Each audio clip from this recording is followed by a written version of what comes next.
Welcome back to Think Nation. If you've ever ended your day feeling like you didn't do enough, even if you checked every box on your to-do list, this video is for you. If you've ever felt guilty for resting, for taking a break, or for choosing stillness over hustle, this one's going to hit home. Today we're talking about something so many people silently carry: productivity guilt. And we're going to explore how perfectionism and internalized self-worth have turned achievement into a form of self-validation that never quite satisfies. Let's start with the feeling itself. You finish a long day, you've answered the emails, you got through your meetings, maybe even ran a few errands, but you still feel behind. Like you didn't do enough, like you should have tried harder. Like rest is only allowed once every possible task is done, and it never really is. Sound familiar? That's productivity guilt. It's the emotional tension that comes from equating your worth with your output. And the root of it isn't laziness, it's perfectionism. Perfectionism doesn't always look like being perfect. It often looks like never feeling satisfied, no matter how much you do. It's the constant mental hum of, I should be doing more. And beneath that, a deeper belief. If I don't achieve, I'm not enough. Let's look at where that belief comes from. For a lot of us, it starts early. As children, we were praised for our achievements, getting good grades, being responsible, showing ambition. You learn directly or subtly that being productive gets you approval. It becomes a shortcut to worthiness, and that becomes the trap.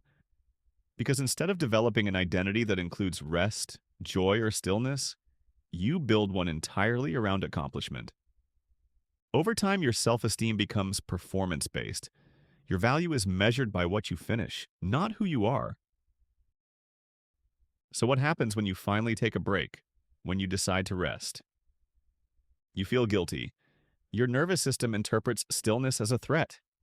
Not because it's dangerous, but because it disrupts the identity you've clung to for safety. And let's not ignore our environment either. We live in a culture that glorifies hustle, that treats burnout like a badge of honor, that rewards doing more without questioning whether it's actually helping.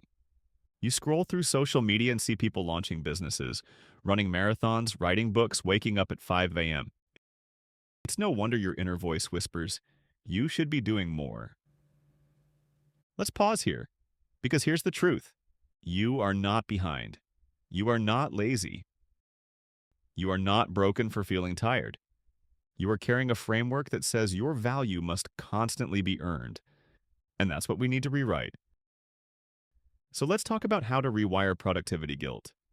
Ask yourself, who decided what enough looks like? Whose standards are you chasing?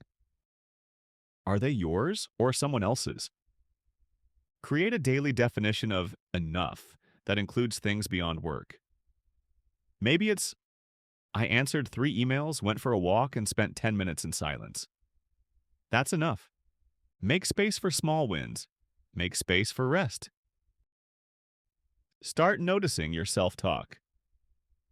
If you hear, I can't relax until everything's done, or if I don't produce, I'm falling behind, pause. Ask, is this true? Or is it a script I've absorbed from somewhere else? Often, just becoming aware of the narrative gives you space to question it. Your life isn't a checklist, it's a collection of moments, and many of the most meaningful ones, connection, creativity, peace, happen off the clock. Try this. Instead of measuring your day by how much you did, measure it by how present you were. Were you kind to someone? Did you breathe deeply? Did you notice something beautiful? That's progress too. You are more than what you complete. You are more than your productivity.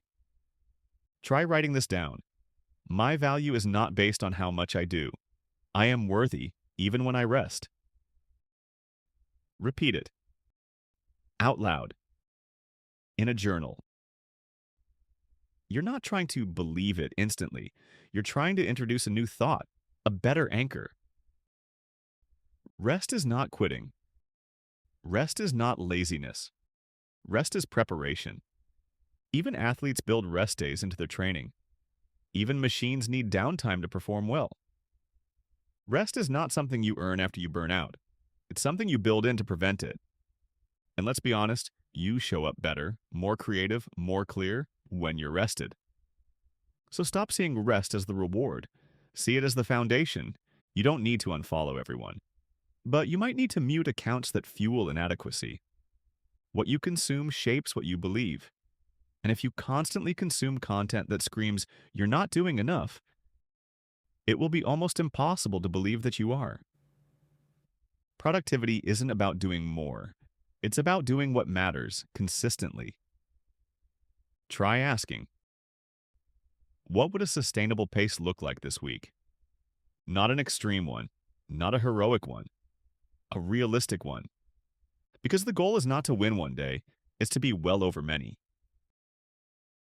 Let's wrap with this. Productivity guilt isn't just about tasks. It's about identity. It's about the stories we tell ourselves about what makes us valuable. But your worth isn't up for debate. You don't need to hustle your way into it. You are already enough. Exactly as you are. If this message resonates, leave a comment. Let me know how productivity guilt has shown up in your life and what you're doing to rewrite that story. And if you want more tools to break out of performance-based worth and return to yourself, subscribe to Think Nation. Your mind matters, and so does your rest. We'll see you in the next one.